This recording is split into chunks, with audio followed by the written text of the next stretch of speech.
I'm Dr. Alex Loyd, and welcome to the Spiritual Laws of Nature.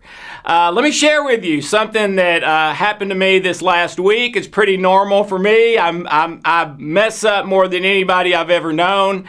A few days ago, it was Mother's Day, and so I went out to a special bakery to get Hope's favorite cookies. And I got them, and I was so excited. They were beautiful, and she was going to love them. And I got home, couldn't wait to see the expression on her face. And I was not paying attention where I was walking, and walking really fast. And I stepped on a concrete ledge. Half my foot was on the ledge, half of it wasn't. And I went straight down. Cookies in one hand, cell phone in the other. Bam! And here's what it did. I'm not trying to show you how fat I am, although I am kind of fat right now, but right there, and yesterday and the day before, it looked a lot more pronounced, had a lot of purple in it and stuff like that, but went right down, broke a rib, the same rib I broke about 8 months ago. So, and what's the point? The point is, sometimes we're not paying attention and we miss something really, really important. And that's what I want to talk to you about today. Okay, so first day, literally, in a psychology class, Psychology 101, and the professor writes this on the board. The problem is never the problem. And you see emphasis. The problem is never the problem. Now, what did the professor mean? And by the way, I've found that to be probably 99% true. What the professor meant is, in counseling and therapy, when the person comes in and you ask, okay, great to meet you, why are you here? Whatever they tell you next, there's about a 99% chance that is not the problem. It may be a problem, but it's not the problem. It's not the source. It's not the thing where it's coming from. It's not what's going to fix it long term for them. All right? Even though they are 100% convinced, it is. My spouse is the problem. They're doing this or not doing that. Money is the problem. The economy went down, or this happened with my job, or I've got some health thing, and that's the problem. No, those things are virtually never the problem. Are they a problem? Yes, but not the problem. So it's fine to give them some attention because they are a problem, but they're not the source problem. I really believe that I could almost make a totally broad statement that no matter what issues you're having in your life, no matter what you think your problems are, there's about a 99% chance you're wrong. And there's about a 99% chance that without ever meeting you or talking to you, I can tell you what your problem is. That is the source, and that when you fix those, will fix the other things eventually, or make them lots better, okay? What is it? It's relationships. Relationships are virtually always the problem. The problem, source. Maybe not symptom, but source. And often source and symptom. Okay? Well, how can I say that? Because our brains are wired where we have mechanisms in our brain that work like a smartphone that are always scanning for either a fear-based signal, and from fear comes everything you would consider negative: sadness, anger, anxiety, irritation, frustration, rejection, low self-worth, unforgiveness, identity. All those things come from a base fear signal. They grow from the root of fear. Or a love-based signal. And everything positive comes out of the love root. Joy, peace, patience, acceptance. identity, worth, significance, security, forgiveness. Those all come from a root of love. All right? So your brain is constantly scanning, even when you're asleep 24/7. This even happens with your when you dream, with your dreams, which are kind of your brain having fun and playing with memories. A lot of people would say trying to resolve problems with your memories, even though it comes up with some crazy things. That's what it's trying to do. But it's constantly scanning for a love-based signal or a fear-based signal for two reasons. Number one, the number one mandate of your unconscious mind, which is 1,000,000 times powerful, more powerful than your conscious intention, is to keep you physically alive. So it's scanning for the fear-based signal so that if an 18-wheeler starts to pull over on you or somebody's chasing you with a knife or gun, you can fight harder or run faster to survive. That's one reason it's scanning constantly. The second reason is to see if you are choosing love or fear in a non-emergency situation. If you are choosing fear, the brain pulls the failure switch, and you have negative thoughts, negative feelings, negative hormones, negative chemicals, negative beliefs, negative actions. Your immune system suppressed. Pretty much write out a definition of failure, and that's what you would be experiencing internally when the brain pulls the failure switch in response to you choosing something fear-based when it's not a life or death situation. On the other hand, if you are choosing something love-based and it's not a life or death situation, the brain pulls the success switch, positive feelings, positive thoughts, positive hormones and chemicals, the release of human growth hormone where you grow younger instead of older, lowers your blood pressure. Your immune system comes up like the Hulk to heal anything that needs to be healed, etc., etc., etc. All right? So, fear, really bad, unless it's life or death. Love, awesome. Okay? What's the point? The point is the only way you work correctly as a human being, body, mind, and spirit, is when you are choosing love consistently in a non-life-threatening situation. If in a non-life-threatening situation you are choosing fear-based, or you could probably just say the negative,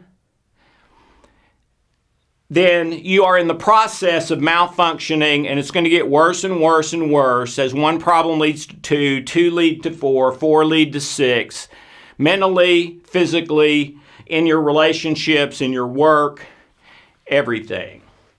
So the way we are built to work or malfunction is totally 100% based on life-threatening situation or not, and then outside of that, love or fear, which is our choice. Okay? Well, love does not exist outside the scope of relationship. It doesn't exist. Okay? You've all heard the stories of Freud and early counseling and therapy. Talk about your mother. Okay, talk about your father. All right, talk about your brother. You don't really hear. Talk about your chair. Talk about your car. I mean, you can have affection for a chair or car or a dislike, but that's not going to really change your life that much, okay? The relationships and how they are in your life actively and the memories of relationships inside you, that determines how your life goes, okay? We think that we live in constant response to our circumstances. I go out and the weather is this, and so the weather is bad, and so I have a negative thought about that. The weather's good, and I have a positive thought about that. The traffic is bad, and I have a negative thought about that. The traffic is good, and I have a positive thought about it. And we think we're just choosing that all day long, but the latest research says we're not. That all of that is pretty much programmed by the time we're like 10 years old, so that when we get in rush hour traffic, if we've been programmed that way, we go into road rage, fear-based, stress, and start to malfunction all over the place. The outward manifestation may be anger, and if I was sitting with that guy in my counseling room, he may very well say the problem's anger, especially in traffic situations. Well, the problem's not anger. The symptom is anger. The problem is always a relationship issue. That's it. The problem is never the problem. The problem is, use a different, always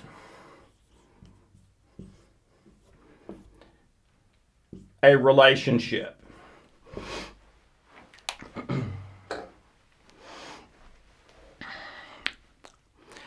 So what does that mean practically?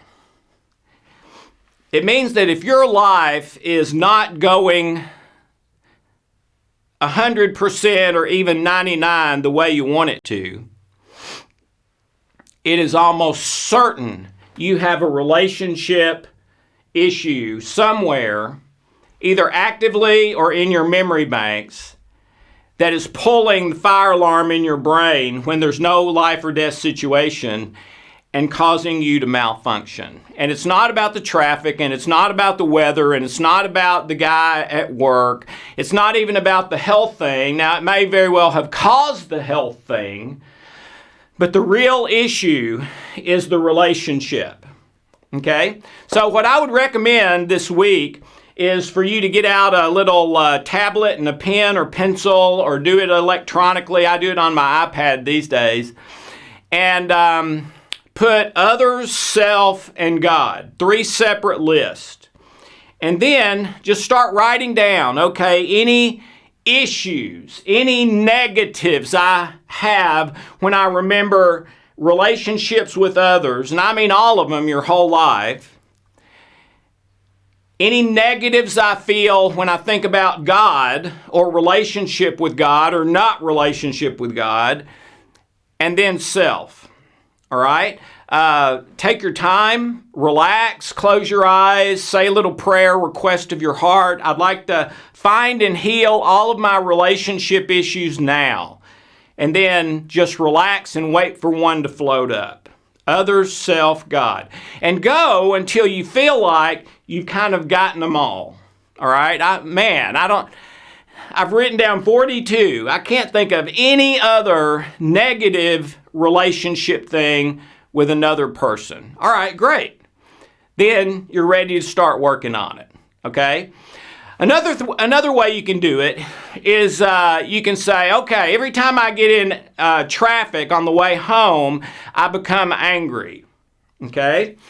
Well, the issue is not the traffic, but you can use the symptom to find the source. So here's what I would do. Okay, in rush hour traffic, I feel angry. So what is the first or biggest anger issue I can remember with any person in any relationship, including relationship with myself, being angry at myself for doing something or not doing something? All right, but also others and God. When do I remember an anger thing in a relationship? All right, and when you find that, then I would absolutely do the miracle meditation on it that we talked about a few weeks ago, until all of your issues with self, others, and God are down below a 1 on a 0 to 10 scale. They're not really bothering you, any of them,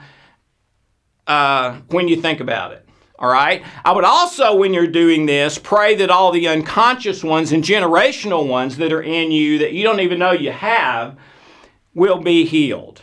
And then start prioritizing relationships above everything, because that is the problem and that is the solution. Most people in my counseling office, when I ask them their priorities, they say relationships, at least in the top 3. Maybe not number 1. Maybe number 1 is getting a promotion at work or some health problem going away or whatever. But usually there's relationship in the top 3. But then when I analyze how they're actually living their life, they're not prioritizing relationships. Okay? Every day when you wake up and your feet hit the floor, you should say a little prayer or request of your heart. Please, please, let me prioritize relationships and living in love in the present, number 1 today. Now, that doesn't mean you don't do your work. You do your work. You just prioritize relationships. So, you see the guy at work that you haven't gotten along so well with? All right, I'm prioritizing this relationship and love from my part. And so maybe you apologize. Maybe you say, hey, let's have a cup of coffee. Let's have lunch. I think we got off on the wrong foot. Or is there something about me that bugs you that I can change or whatever? And with especially the people at home, your family, prioritize those relationships. If nothing else in your life is going good and your relationships are going good, you're going to be doing very well. If everything in your life is going good and your relationships are bad, your life's going to be bad. Just guaranteed. Because that is the source. So every issue, we'll say 99.9%, no matter what it is, cancer, heart disease, success, failure, anything, always comes back when you track it back to a relationship issue. Okay? Meaning, if that relationship issue had not been a problem, a negative, then really good chance you wouldn't be getting angry today in rush hour traffic. Just wouldn't happen. You'd turn on the radio and sing or call someone and talk or just think, okay? You might get a little irritated, but not for long, and then you catch yourself, no, I'm not going there. I've committed to live my life in love and prioritize relationships. So traffic's nothing, all right?